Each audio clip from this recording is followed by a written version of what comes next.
जब भी आप जा कहीं पर भी इस तरह के इलेक्ट्रिक ट्रांसमिशन टावर को देखते हो तो आपकी नजर जरूर इन तारों पे पड़ती ही होंगी। और इन तारों को देखते ही हमारे दिमाग में अक्सर कुछ सवाल आते हैं, जैसे कि इन तारों में आखिर कितना वोल्टेज होता है। हाँ ठीक है, हमें पता है कि इन तारों में हाई वोल्टेज होता है, हाँ लेकिन कितना और आखिर क्यों इन तारों में इतना वोल्टेज होता है। इन सारे सवालों के जवाब देने के लिए हम इजी टू लर्न के माध्यम से आपके सामने हाजिर हुए हैं।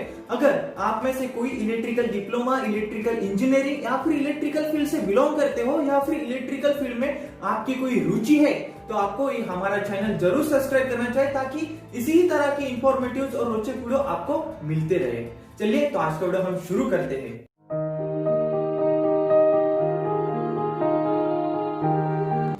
तो आज हम बात करने वाले थे कि इन ट्रांसमिशन लाइन के तारों में आखिर कितना वोल्टेज होता है।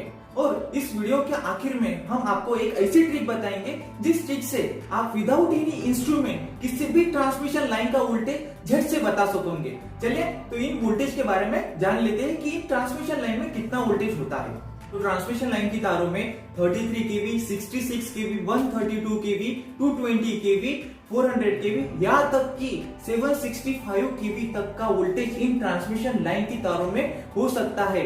लेकिन इतना वोल्टेज क्यों होता है, इसके पीछे भी रीजन है।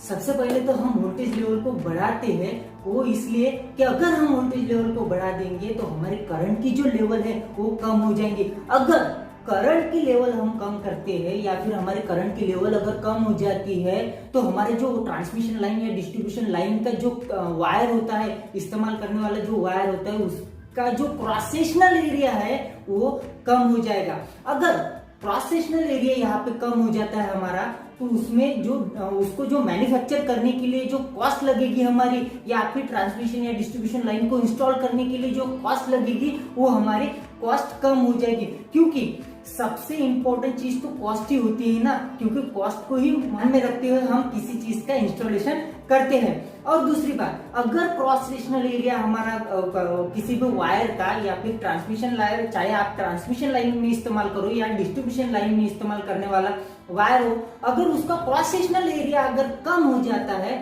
तो उसका वेट भी कम हो जाएगा। अगर वेट कम हो जाता है ना तो ट्रांसमिशन लाइन में या डिस्ट्रीब्यूशन लाइन में आने वाला सैग जो है, जो सैग होता है वो भी कम हो जाएगा, कम से कम हो जाएगा। अगर सैग कम हो जाता है तो हमारे सैग के वजह से जो लॉसेस होने वाले हैं वो भी कम हो जाएंगे। अब बारी आती है हमारी इफिशियंसी की। अगर हम वोल्टेज लेवल को बढ़ा देंगे तो हमारी इफिशियंसी, ट्रांसमिशन लाइन चाहे डिस्ट्रीब्यूशन लाइन की हो, इफिशियंसी हमारी बढ़ जाएगी। कैसे?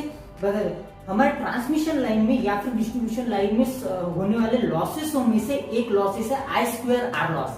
जी हाँ दोस्तों, आई स्क्वायर आर लॉस यानी कि करंट का स्क्वायर और वायर का रेजिस्टेंस। इसमें आई जो है वो करंट को रिप्रेजेंट करता है और आर जो है ये वायर के रेजिस्टेंस को रिप्रेजेंट करता है। बट इसमें का जो आर है यानी कि रेजिस्टेंस जो है वो कांस्टेंट होता है, क्योंकि it is depend on the wire of material, ये वायर के मटेरियल पे डिपेंड करता है। और करंट जो है वो वेरिएबल है। अगर किसी वजह से हम करंट को कम कर देंगे, करंट की लेवल को कम कर देंगे तो ऑटोमेटिकली ये जो आई स्क्वायर आर लॉस जो है वो कम हो जाएगा।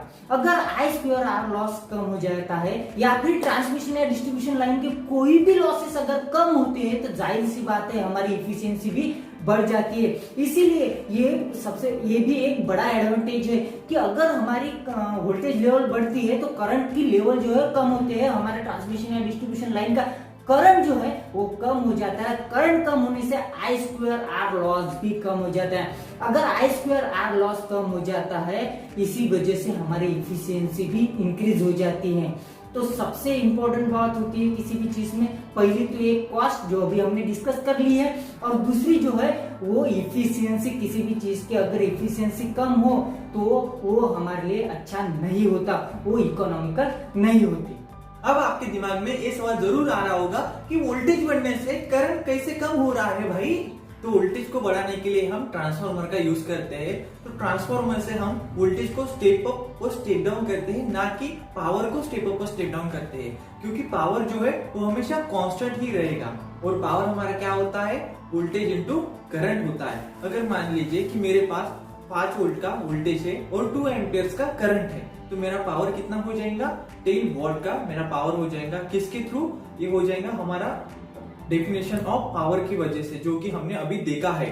अगर मान लीजिए कि ट्रांसफार्मर की मदद से मैं वोल्टेज की लेवल को दुगना कर दूं, यानी कि 5 वोल्ट से कितना हो जाएगा? फिर वो 10 वोल्ट हो जाएगा।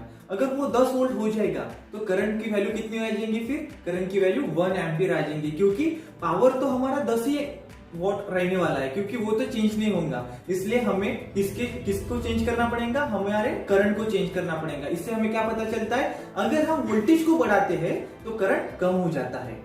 ट्रांसमिशन लाइन का वोल्टेज हाई रखने से, यानी कि वो ट्रांसमिशन लाइन का वोल्टेज ज्यादा से ज्यादा रखने से हमें कॉस्ट तो हमारी बच ही रही है, कॉस्ट का तो फायदा हो ही रहा, लेकिन इफिशियंसी भी बढ़ रही है, ये तो हमने देखा। लेकिन ट्रांसमिशन लाइन का वोल्टेज हाई रखने से, यानी कि ट्रांसमिशन लाइन का वोल्टेज अगर हम ज्यादा से ज्यादा रखते हैं तो इससे हमें और भी कुछ फायदे होते हैं, तो यही फायदे अब हम देखेंगे। तो उसमें से ही एक है कि it increases the transmission capacity of the line. Means जितना ज्यादा वोल्टेज हम उस ट्रांसमिशन लाइन से ट्रांसमिट करेंगे, उतना ही अच्छा पावर हम उस ट्रांसमिशन लाइन से ट्रांसमिट कर पाएंगे। And the next is, if we are increasing the voltage level of transmission line, then it improves the source impedance of line. Means अगर हमारा source impedance equals to load impedance हो जाए, तो जो flow यानी कि ट्रांसमिट होने वाला जो पावर है वो सबसे बेस्ट पावर होगा। इसी वजह से जो ट्रांसमिशन लाइन के लॉसेज जो है वो कम हो जाएंगे। जैसे कि वीडियो की शुरुआत में हमने आपसे बताया था कि आप किसी भी डिस्ट्रीब्यूशन लाइन को या फिर ट्रांसमिशन लाइन को देखते बरोबर वोल्टेज लेवल को आप जान सकते हो बिना किसी इंस्ट्रूमेंट की मदद से। सिर्फ देखोगे और जान लोगे कि इसमें कितने केवी का या फिर कितना वोल्टेज है इसमें, ये आप जान सकते हो। वो ट्रिक मैं अभी आपको बताने जा रहा हूँ। ये हम उस ट्रांसमिशन लाइन का या डिस्ट्रीब्यूशन लाइन का हम वोल्टेज लेवल फाइंड कर सकते हो उसकी इंसुलेटर की मदद से। एग्जाम्पल ले लेते हैं ट्रांसमिशन लाइन का।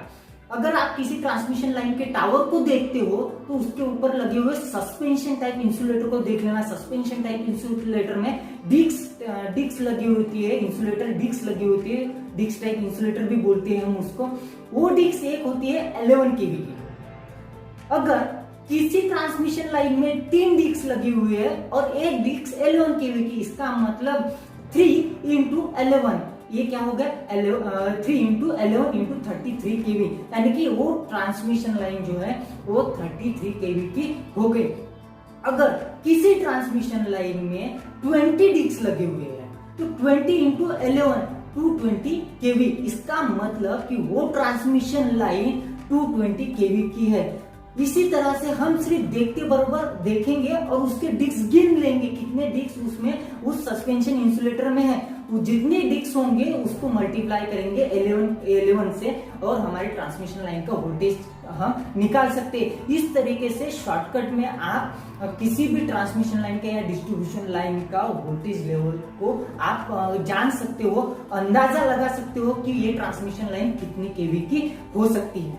अगर ये इलेक्ट्रिकल फैक्ट आपको अच्छा लगा हो तो हमारा चैनल आपको जरूर सब्सक्राइब करना चाहिए, ताकि इसी तरह के इंफॉर्मेटिव और रोचक वीडियो आपको मिलते रहे। धन्यवाद।